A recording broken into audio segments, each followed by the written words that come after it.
ସନ୍ଧ୍ୟାବତୀ ଦେବାର 7ଟି ନିୟମ। ଆଜ୍ଞା ହଁ ଦର୍ଶକ ବନ୍ଧୁ, ସନ୍ଧ୍ୟା ସମୟରେ ଯଦି ଆପଣମାନେ ଏହି 7ଟି ନିୟମ ପାଳନ କରି ସନ୍ଧ୍ୟା ଦିଅନ୍ତି, ମା ଲକ୍ଷ୍ମୀ ଆପଣଙ୍କ ଉପରେ ପ୍ରସନ୍ନ ହୁଅନ୍ତି। ବିବାହିତା ମହିଳାମାନେ ସନ୍ଧ୍ୟା ସମୟରେ କେଉଁ ଭୁଲ କରିବା ବିଲକୁଲ ବି ଉଚିତ ନୁହଁ, ୟାର ସମ୍ପର୍କରେ ଆଜିର ଭିଡ଼ିଓରେ ଆପଣମାନଙ୍କୁ ଜଣାଇବି। ସନ୍ଧ୍ୟା ସମୟରେ ପ୍ରତିଦିନ ଆପଣମାନେ ଏପରି କେଉଁ କାମ କରିବା ଦ୍ୱାରା ମା ଲକ୍ଷ୍ମୀଙ୍କର ପ୍ରସନ୍ନତା ଆପଣମାନେ ପାଇପାରିବେ, ୟା ସମ୍ପର୍କରେ ଆଜିର ଭିଡ଼ିଓରେ ଆପଣମାନଙ୍କୁ ଜଣାଇବି। ଭିଡ଼ିଓର ଶେଷ ପର୍ଯ୍ୟନ୍ତ ମୋ ସହ ଯୋଡ଼ି ରୁହନ୍ତୁ। ନମସ୍କାର ଦର୍ଶକ ବନ୍ଧୁ, ଆପଣ ସମସ୍ତଙ୍କୁ ମୋ ଚ୍ୟାନେଲକୁ ପୁଣି ଥରେ ସ୍ୱାଗତ କରୁଛି। ଦର୍ଶକ ବନ୍ଧୁ, ସନ୍ଧ୍ୟା ସମୟ ଯାହାକି ଦିନର ଶେଷ ହେଉଥିବ, ରାତ୍ରିର ଆରମ୍ଭ ହେଉଥିବ। ପ୍ରଥମତଃ ତ ସନ୍ଧ୍ୟାବତୀ ଯେଉଁମାନେ ଦିଅନ୍ତି ସେମାନେ ପ୍ରକୃତ ସମୟ ଜାଣିବା ଦରକାର। ବିନା ସମୟ ଜାଣି ଆପଣମାନେ ସନ୍ଧ୍ୟା ଦେଇ ଦେଉଛନ୍ତି। ପ୍ରକୃତରେ ଆଗ କାଳରେ ଏବଂ ଆମ ଶାସ୍ତ୍ରରେ କେଉଁ ନିୟମ ଅଛି, ପ୍ରକୃତରେ ସନ୍ଧ୍ୟା କେଉଁ ସମୟରେ ଦେବା କଥା? ସନ୍ଧ୍ୟାବତୀ ଦେବା ସମୟରେ ପୂର୍ବରୁ କ'ଣ ଆପଣମାନେ ସ୍ନାନ କରିବେ? ଯଦି ଆମିଷ ଖାଇଥିବେ କିପରି ସନ୍ଧ୍ୟା ଦେବେ? ଦର୍ଶକ ବନ୍ଧୁ, ଏମିତି ବହୁତ ପ୍ରକାରର ବିଚାର ଆପଣମାନଙ୍କ ମନକୁ ତ ନିଶ୍ଚୟ ଆସୁଥିବ। କାହିଁକି ଘରେ ସନ୍ଧ୍ୟାବତୀ ଦେବା ନିହାତି ଜରୁରୀ, ୟାର ଉପରେ ବି ଆଜି ଆପଣମାନଙ୍କୁ ବତାଇବି। ଯେଉଁମାନେ ସନ୍ଧ୍ୟାବତୀ ଦେଉଛନ୍ତି, ବିଶେଷ କରି ବିବାହିତା ମହିଳାମାନେ ଏହାର ନିୟମକୁ ଭଲ ଭାବରେ ଜାଣି ରଖନ୍ତୁ ଏବଂ ଯେଉଁମାନଙ୍କ ଘରେ ସନ୍ଧ୍ୟାବତୀ ଦିଆଯାଏ ନାହିଁ, ସେହି ଘରର ଉନ୍ନତି କେବେ ବି ହୁଏ ନାହିଁ। ସକାଳ ସମୟରେ ଆପଣ ନିଜ ଅଫିସ କାମରେ ହୁଏତ ବ୍ୟସ୍ତ ରହିପାରନ୍ତି ଯେ ଠାକୁରଙ୍କର ପୂଜାରେ କେବଳ ଧୂପକାଠି ବି ବୁଲାଇ ଦିଅନ୍ତୁ, କିନ୍ତୁ ସନ୍ଧ୍ୟାବତୀ ନିଶ୍ଚୟ ଦିଅନ୍ତୁ ଆଜ୍ଞା। ଆପଣଙ୍କର ଏବଂ ଆପଣଙ୍କ ପରିବାରର ମଙ୍ଗଳ ହେବ। ଘରକୁ ରୋଗ ଦୁଃଖ ଦୁର୍ଦ୍ଦଶା କେବେ ବି ଆସିବ ନାହିଁ। ଚାଲନ୍ତୁ ଆପଣମାନଙ୍କୁ ବତାଇବି କେଉଁ ନିୟମ ଆପଣମାନେ ପାଳନ କରିବେ। ତା ଆଗରୁ ମା ଲକ୍ଷ୍ମୀଙ୍କୁ ଯଦି ଆପଣମାନେ ମାନୁଛନ୍ତି, କମେଣ୍ଟ ସେକ୍ସନରେ ଜୟ ମା ଲକ୍ଷ୍ମୀ ନିହାତି ଲେଖନ୍ତୁ। ଚ୍ୟାନେଲକୁ ସବସ୍କ୍ରାଇବ କରି ପାଖରେ ଥିବା ବେଲ୍ ଆଇକନକୁ କ୍ଲିକ୍ କରନ୍ତୁ ଏବଂ ଏହି ଭିଡ଼ିଓକୁ ବହୁ ମାତ୍ରାରେ ସେୟାର କରନ୍ତୁ। ଅନ୍ୟମାନେ ବି ଏହାର ଉପକାରିତା ପାଇପାରିବେ। ଏବେ ପ୍ରଥମ କଥା, ଆପଣମାନେ ସନ୍ଧ୍ୟା କେଉଁ ସମୟରେ ଦେବେ? ପ୍ରଥମେ ସମୟ ଜାଣି ରଖନ୍ତୁ। ଦିନର ଶେଷ, ରାତ୍ରିର ଆରମ୍ଭ। ଆପଣ ନିଜର ଘଣ୍ଟାକୁ ଦେଖନ୍ତୁ ନାହିଁ, ବାହାରକୁ ଯାଆନ୍ତୁ, ସେହି ସମୟକୁ ଦେଖନ୍ତୁ। ସେହି ସମୟରେ ଦେବୀ ଦେବତାମାନେ ଏବଂ ବିଶେଷ କରି ମା ଲକ୍ଷ୍ମୀ ପ୍ରତ୍ୟେକଙ୍କ ଘର ବୁଲିଥାନ୍ତି। ଯେଉଁ ଘରେ ସେହି ସମୟରେ ଦୀପ ପ୍ରଜ୍ୱଳନ କରାଯାଏ, ସେହି ଘରେ ମା ଲକ୍ଷ୍ମୀ ଥାନ୍ତି। ଯେଉଁମାନେ ଶାସ୍ତ୍ରକୁ ମାନୁଛନ୍ତି, ଯେଉଁମାନଙ୍କ ଘରେ ଶାଳଗ୍ରାମ ପୂଜା ପାଆନ୍ତି, ଯେଉଁମାନଙ୍କ ଘରେ ପୂର୍ବଜମାନଙ୍କର କଥାକୁ ଆଜ୍ଞା ବିଚାର କରି କରାଯାଏ, ସେହି ଘରେ ଦେଖୁଥିବେ ଯେ ଠିକ୍ ସନ୍ଧ୍ୟା ସମୟରେ ଅର୍ଥାତ୍ ଗୋଧୂଳି ବେଳା ଗାଈ କେଉଁ ସମୟରେ ଘରକୁ ଆସେ? ଯେତେବେଳେ ଦିନର ଶେଷ ହେଉଥିବ, ରାତ୍ରିର ଆରମ୍ଭ ହେଉଥିବ। ପୁରା ଅନ୍ଧାର ସମୟରେ ଦେବେ ନାହିଁ କିମ୍ବା ପୁରା ଆଲୁଅ ଥାଇକରି ଦେବେ ନାହିଁ। ଦିନର ଶେଷ ହେଉଥିବ, ରାତ୍ରିର ଆରମ୍ଭ ହେଉଥିବ। ଆପଣମାନେ ଘଡ଼ି ନୁହଁ, ବାହାରକୁ ଯାଆନ୍ତୁ, ଆକାଶକୁ ଦେଖି ଦିଅନ୍ତୁ। ସେହି ସମୟରେ ସନ୍ଧ୍ୟା ଦିଅନ୍ତୁ। ଏବେ ସନ୍ଧ୍ୟାବତୀର କେତୋଟି ଦୀପ ଲଗାଇବେ, କେଉଁ କେଉଁ ଜାଗାରେ ଲଗାଇବେ? ପ୍ରଥମ କଥା, ପ୍ରଥମେ ତ ନିଜ ଘର ଠାକୁରଙ୍କ ପାଖରେ ଲଗାଇବେ ଏବଂ ଆପଣ ଦୀପଂ ଜ୍ୟୋତି ପରମ ବ୍ରହ୍ମ ଦୀପଂ ଜ୍ୟୋତି ଜନାର୍ଦ୍ଦନ ଏହି ମନ୍ତ୍ରକୁ ଉଚ୍ଚାରଣ କରି ନିଜ ଠାକୁର ଘରେ ଦୀପଟିଏ ପ୍ରଥମେ ଜାଳିବେ। ତାପରେ ଆପଣ ନିଜର ତୁଳସୀ ଗଛ ପାଖକୁ ଚାଲିଯିବେ। ସେଠି ଗୋଟିଏ ଦୀପ ଓಂ ନମୋ ଭଗବତେ ବାସୁଦେବାୟ, କେଉଁ ମନ୍ତ୍ର ବି ନ ଆସୁ ନା କାହିଁକି, ଓಂ ନମୋ ଭଗବତେ ବାସୁଦେବାୟ ଏହି ମନ୍ତ୍ର ଉଚ୍ଚାରଣ କଲେ ମା ବୃନ୍ଦାବତୀ, ମା ଲକ୍ଷ୍ମୀ ସମସ୍ତେ ପ୍ରସନ୍ନ ହୋଇଥାନ୍ତି। ତୃତୀୟରେ, ଆପଣ ନିଜ ଘରର ମୁଖ୍ୟ ଦ୍ୱାର ଠିକ୍ ଡାହାଣ ପଟେ, ଏରୁଣ୍ଡି ବନ୍ଧର ଠିକ୍ ତଳକୁ ଡାହାଣ ପଟେ ସେଠି ଗୋଟାଏ ଦୀପ ଲକ୍ଷ୍ମୀ ନାରାୟଣଙ୍କ ଉଦ୍ଦେଶ୍ୟରେ ଜଳାନ୍ତୁ। ସେହି ଦୀପ କାହିଁକି ଜଳାଯାଏ ନା, ଆପଣ ନିଜ ଘରର ମୁଖ୍ୟ ଦ୍ୱାରରେ ଦୀପ ଜାଳିବାର ଅର୍ଥ ଯେ ଆପଣଙ୍କ ଘରକୁ ଯେଉଁ ଦେବୀ ଦେବତା ଆସୁଛନ୍ତି ତାଙ୍କ ପାଇଁ ଆପଣ ଆଲୁଅ ପ୍ରଜ୍ୱଳିତ କରୁଛନ୍ତି, ଦୀପ ପ୍ରଜ୍ୱଳନ କରୁଛନ୍ତି, ସ୍ୱାଗତ ନିମିତ୍ତ ଗୋଟିଏ ଦୀପ ପ୍ରଜ୍ୱଳନ କରୁଛନ୍ତି। ଠାକୁର ଘର ଏବଂ ମା ବୃନ୍ଦାବତୀଙ୍କ ପାଖରେ ଦୀପ ପ୍ରଜ୍ୱଳନ ତ ଆମେ ସବୁବେଳେ କରିଥାଉ, କିନ୍ତୁ ଘରର ମୁଖ୍ୟ ଦ୍ୱାରରେ ରେଗୁଲାର ଆପଣ ଯଦି ସନ୍ଧ୍ୟା ସମୟରେ ଦୀପ ଜାଳିବେ ମା ଲକ୍ଷ୍ମୀଙ୍କୁ ନିମନ୍ତ୍ରଣ କରିବେ ପ୍ରଭୁ ନାରାୟଣଙ୍କ ସାଙ୍ଗରେ। ଦେଖିବେ ଆପଣଙ୍କର ଘରେ ନିଶ୍ଚୟ ଧନ ଜନ ଗପୁଲକ୍ଷ୍ମୀରେ ଅଭାବ ରହିବ ନାହିଁ।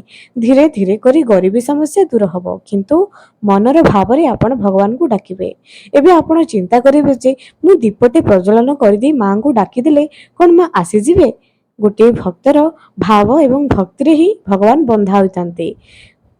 ଆପଣଙ୍କ ଉପରେ ନିର୍ଭର କରୁଛି ଯେ ଆପଣ କେମିତିକା ଭାବ ନେଇ ମା ଲକ୍ଷ୍ମୀଙ୍କୁ ପ୍ରତ୍ୟେକ ଦିନ ଦୀପ ଜାଳି ଘରକୁ ଡାକିବେ। ଚତୁର୍ଥ କଥା, ସନ୍ଧ୍ୟା ଦେବା ପୂର୍ବରୁ ଆପଣମାନେ ସ୍ନାନ ନ କଲେ ବି ଯଦି ଆପଣମାନେ ଟଏଲେଟ ଯାଉଥିବେ ତେବେ ଅଧା ସ୍ନାନ ଅଣ୍ଟାଠୁ ତଳକୁ ପାଦ ଯାଏ ସ୍ନାନ କରାଇବେ ଏବଂ ଗୋଡ଼ ହାତ ମୁହଁକୁ ବି ଭଲ ଭାବରେ ଧୋଇଦେବେ। ଏହା ନିୟମ ଅଛି। ବିନା ସଫା ହୋଇ ସନ୍ଧ୍ୟା ଦେବା ଉଚିତ ନୁହଁ। ଏବଂ ସନ୍ଧ୍ୟା ଦେବା ପୂର୍ବରୁ ନାରୀମାନେ କିମ୍ବା ପୁରୁଷମାନେ ଯିଏ ବି ଭଲ ବସ୍ତ୍ର ପିନ୍ଧିବେ, ନାରୀମାନେ ଶୃଙ୍ଗାର କରିବେ, ଯାହାକି ସିନ୍ଦୁର ଲଗାଇବେ, ମୁଣ୍ଡ ଅଲରେଡି କୁଣ୍ଡାଇ ସାରିଥିବେ ଅର୍ଥାତ୍ ଚୁଟି ପକାଇ ସାରିଥିବେ। ଏମିତି କରି କରିବେ। ସନ୍ଧ୍ୟା ସମୟରେ କେବେ ବି ସିନ୍ଦୁର ଲଗାଇବେ ନାହିଁ କିମ୍ବା ଚୁଟି କେଶ ମୁକୁଳା କରି ତାହାକୁ ସଜାଡ଼ିବେ ନାହିଁ। ସନ୍ଧ୍ୟା ପୂର୍ବରୁ ହିଁ ଅଲରେଡି ଏହି ସବୁ କାମ କରିଦେଇଥିବେ। ସନ୍ଧ୍ୟା ପୂର୍ବରୁ ହିଁ ଘର ଝାଡୁ ହବ। ସନ୍ଧ୍ୟା ପୂର୍ବରୁ ହିଁ ନିଜର ଘରର ଅଇଁଠା ବାସନ ସଫା କରିଦେଇଥିବେ। ସନ୍ଧ୍ୟା ସମୟରେ ସନ୍ଧ୍ୟା ପୂର୍ବରୁ ଯାହା ବି କପଡ଼ା ଆପଣ ବାହାରେ ଶୁଖାଇଛନ୍ତି ତାହାକୁ ଆଣିକରି ଫୋଲ୍ଡ କରିଦିଅନ୍ତୁ। ମନରେ ଗୋଟିଏ ବିଶ୍ୱାସ ରଖନ୍ତୁ ଯେ ପ୍ରତ୍ୟେକ ଦିନ ସନ୍ଧ୍ୟା ସମୟରେ ମା ଲକ୍ଷ୍ମୀ ମୋ ଘରକୁ ଆସୁଛନ୍ତି, ଦେବୀ ଦେବତା ମୋ ଘରକୁ ଆସୁଛନ୍ତି। ଯେତେବେଳେ ଗୋଟିଏ ଘରକୁ ଆମର କୁଣିଆ ଆସିଥାନ୍ତି, ଅତିଥି ଆସିଥାନ୍ତି, ଆମେ ତ ନିଜ ଘରକୁ ସଫାସୁତୁରା କରିଥାନ୍ତି, କାରଣ ଅତିଥି ଦେଖିଲେ କଣ ଭାବିବେ? ସେମିତି ଥରେ ଚିନ୍ତା କରନ୍ତୁ, ପ୍ରତ୍ୟେକ ଦିନ ମା ଲକ୍ଷ୍ମୀ ମୋ ଘରକୁ ଆସୁଛନ୍ତି। ଏହା ବିଚାର କରି ନିଜେ ସଫାସୁତୁରା ରୁହନ୍ତୁ, ନିଜ ଘରକୁ ସଫାସୁତୁରା ରଖନ୍ତୁ, ରେଗୁଲାର ବେସିକ୍ରେ କରନ୍ତୁ। ଯଦି ଆପଣଙ୍କର ଦେହ ଅସୁସ୍ଥ ଅଛି କିମ୍ବା ବାହାରକୁ ଯାଉଛନ୍ତି କିମ୍ବା ପଢ଼ାପଢ଼ିରେ ଲାଗି ପଡ଼ୁଛନ୍ତି, ଅନ୍ୟ କୌଣସି କର୍ମରେ ଲାଗି ପଡ଼ୁଛନ୍ତି, ସେହି ଦିନଟିକୁ ସ୍କିପ୍ କରିଦିଅନ୍ତୁ। ସେହି ଦିନଟିକୁ ଆପଣ ଅବା କଣ କରିପାରିବେ, କିନ୍ତୁ ରେଗୁଲାର ବେସିକ୍ରେ ଏହି ନିୟମ ପାଳନ କରନ୍ତୁ। ଦେଖିବେ କେତେ ଆପଣଙ୍କ ଘରର ବାତାବରଣ ପରିବର୍ତ୍ତନ ହେଉଛି। ଏବେ ଦର୍ଶକ ବନ୍ଧୁ, ଯଦି ଆପଣଙ୍କ ଘରେ ବାରମ୍ବାର ଆପଣମାନେ ରୋଗରେ ପୀଡ଼ିତ ରହୁଛନ୍ତି, ସନ୍ଧ୍ୟା ସମୟର ଏହି ଉପାୟଟି ଆପଣଙ୍କର ଘରୁ କୌଣସି ବି ରୋଗକୁ ଆମନ୍ତ୍ରଣ ଯଦି ହେଉଛି କେବେ ବି ଆସିବ ନାହିଁ। ଅର୍ଥାତ୍ ଯେକୌଣସି ବି ରୋଗ ସମସ୍ୟା ହଉ, ଘରକୁ ଆପଣଙ୍କର କେବେ ବି ବଡ଼ ବିପଦ ବା ବଡ଼ ରୋଗ ଆସିବ ନାହିଁ। କେବେ ବି ଆପଣ ଡକ୍ଟରଖାନାରେ ସେହି ବଡ଼ ରୋଗର ଚିକିତ୍ସା ପାଇଁ ଯିବେ ନାହିଁ। କୌଣସି ବି ବଡ଼ ରୋଗ ଆସିବ ନାହିଁ, ଶାସ୍ତ୍ରୀୟ ମତ ଆଜ୍ଞା। କିନ୍ତୁ ଏହି ଜିନିଷଟିକୁ ଆପଣଙ୍କୁ ରେଗୁଲାର 6 ମାସ 7 ମାସ କରିବେ, ରେଗୁଲାର ବି କରନ୍ତୁ, ବହୁତ ଲାଭ ପ୍ରଦାନ କରିବ। ଯାହାକି ଶୁଦ୍ଧ ଗାଈର ଗୋବରରେ ଘଷି ପ୍ରସ୍ତୁତ କରିବେ। ସେହି ଶୁଖିଲା ଘଷିଟିକି ପକାଇଦେବେ, ସେଥିରେ ଚନ୍ଦନର କାଠ ଛୋଟ ଛୋଟ ଟୁକୁଡ଼ା କରି ପକାଇଦେବେ, 2ଟି କର୍ପୂର, କିଛି ଘିଅ, ଶୁଖିଲା ବେଲପତ୍ର ପକାଇଦେବେ। ଏହାକୁ ଜାଳିଦେବେ। ଠାକୁର ଘରେ ପ୍ରଥମେ ବୁଲାଇ ଦେବେ, ପୁଣି ପୁରା ଘର ସାରା ବୁଲାଇ କରି ମୁଖ୍ୟ ଦ୍ୱାର ପର୍ଯ୍ୟନ୍ତ ଯିବେ। ପୁଣି ମୁଖ୍ୟ ଦ୍ୱାରରେ ସେହି ଧୂଆଁକୁ ଦେଖାଇ କରି ଆଣିକରି ଠାକୁର ଘରେ ରଖିଦେବେ। ଯେଉଁମାନେ ବି ଏହି ଭିଡ଼ିଓ ଦେଖୁଛନ୍ତି, ଥରୁଟିଏ ଏହି ଉପାୟକୁ କରନ୍ତୁ। ଗୋଟିଏ ଦିନରେ ଆପଣଙ୍କୁ କୌଣସି ଚମତ୍କାରିତା ଫଳ ପ୍ରାପ୍ତ ହେବ ନାହିଁ।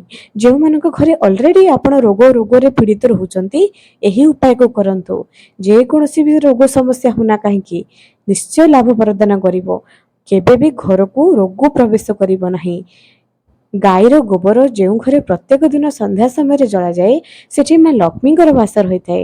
ଗାଈର ଆପଣମାନେ ଜାଣିଛନ୍ତି, ଗୋମାତାଙ୍କ ଦେହରେ 33 କୋଟି ଦେବୀ ଦେବତା ଅଛନ୍ତି, କିନ୍ତୁ ଗାଈ ମା ମହାଲକ୍ଷ୍ମୀ କେଉଁଠାରେ ଅଛନ୍ତି? କେଉଁଟା ପ୍ରିୟ ନା ଗାଈର ଗୋମୂତ୍ର ଏବଂ ଗୋବର। ସେଥିପାଇଁ ତ ଗୁରୁବାର ଦିନ ସକାଳ ସମୟରେ ଗୋମୟ ଜଳରେ ଦାଣ୍ଡ ଦୁଆରରେ ସିଞ୍ଚନ କରାଯାଏ ଏବଂ ଯେତେବେଳେ ନୂତନ ଗୃହ ପ୍ରତିଷ୍ଠା କରାଯାଏ ସେତେବେଳେ ଗୋମୂତ୍ରର ସିଞ୍ଚନ କରାଯାଏ। ଏହା ଉପରେ ଏକ ଅଲଗା ଷ୍ଟୋରି ମଧ୍ୟ ଅଛି ଦର୍ଶକ ବନ୍ଧୁ। ତେଣୁ ଗାଈର ଗୋମୂତ୍ର ଏବଂ ଗାଈର ଗୋବର ବହୁତ ପବିତ୍ର ଅଟେ। ଏବେ ଦର୍ଶକ ବନ୍ଧୁ, ଏହା ସହିତ ସନ୍ଧ୍ୟା ପୂର୍ବରେ ଯଦି ଆପଣମାନେ ଆମିଷ ଖାଇଥିବେ କିପରି ପୂଜା କରିବେ? ଏମିତିରେ ତ ସ୍ନାନ କରିବା ସନ୍ଧ୍ୟା ସମୟରେ ସମ୍ଭବ ନୁହଁ। ଆପଣ ବସ୍ତ୍ର ବଦଳାଇ ଦେବେ, ଯେପରିକି ଅଧା ସ୍ନାନ କଥା କହିଥିଲେ, ଏବଂ ମୁଣ୍ଡରେ ଟିକେ ପାଣି ସିଞ୍ଚନ କରି ସନ୍ଧ୍ୟା ଦୀପ ଦେଇପାରନ୍ତି। କିନ୍ତୁ ଆମିଷ ଭୋଜନ କରିବା ପରେ ପୂଜା କରିବା ଅନିବାର୍ଯ୍ୟ କୁହାଯାଇଛି। ପୁରା ଭଲ ଭାବରେ ସ୍ନାନ ଶୌଚାଦି କାର୍ଯ୍ୟ ସାରି କରି ହିଁ ପୂଜା ପାଇଁ ଆପଣ ପ୍ରସ୍ତୁତ ହୋଇପାରନ୍ତି। ଏବେ ସନ୍ଧ୍ୟା ସମୟରେ ଯେଉଁ ଘରେ ଶ୍ରୀ ସୂକ୍ତମ୍ କିମ୍ବା ବିଷ୍ଣୁ ସହସ୍ର ନାମର ରେଗୁଲାର ପାଠ କରାଯାଏ ସେହି ଘରେ ମା ଲକ୍ଷ୍ମୀଙ୍କର ବାସ ରହିଥାଏ। କିନ୍ତୁ ଯଦି ଆପଣମାନେ ଲଗାଇ ପାରୁନାହାନ୍ତି, ପଢ଼ି ପାରୁନାହାନ୍ତି, ନିଜ ଘରେ ଲଗାଇ କରି ଶୁଣନ୍ତୁ। ଯେଉଁ ଘରେ ବିଷ୍ଣୁଙ୍କର ଭଜନ କୀର୍ତ୍ତନ ହୋଇଥାଏ, ଯେଉଁ ଘରେ ବିଷ୍ଣୁଙ୍କର ନାମ ଜପ ହୋଇଥାଏ, ଯେଉଁ ଘରେ ବିଷ୍ଣୁ ଭକ୍ତ ରହିଥାନ୍ତି, ଯେଉଁ ଘରେ ବିଷ୍ଣୁଙ୍କର ଅତି ସୁନ୍ଦର ଭାବରେ ନୀତି ନିୟମ ପୂର୍ବକ ପୂଜାର୍ଚ୍ଚନା କରାଯାଏ, ଆଚାର ବିଚାର ବାଣୀ ବୈଷ୍ଣବ ସମାନ ହୋଇଥାଏ, ହୃଦୟ ନିର୍ମଳ ହୋଇଥାଏ, ସେହି ଘରେ ମା ଲକ୍ଷ୍ମୀଙ୍କର ବାସ ରହିଥାଏ।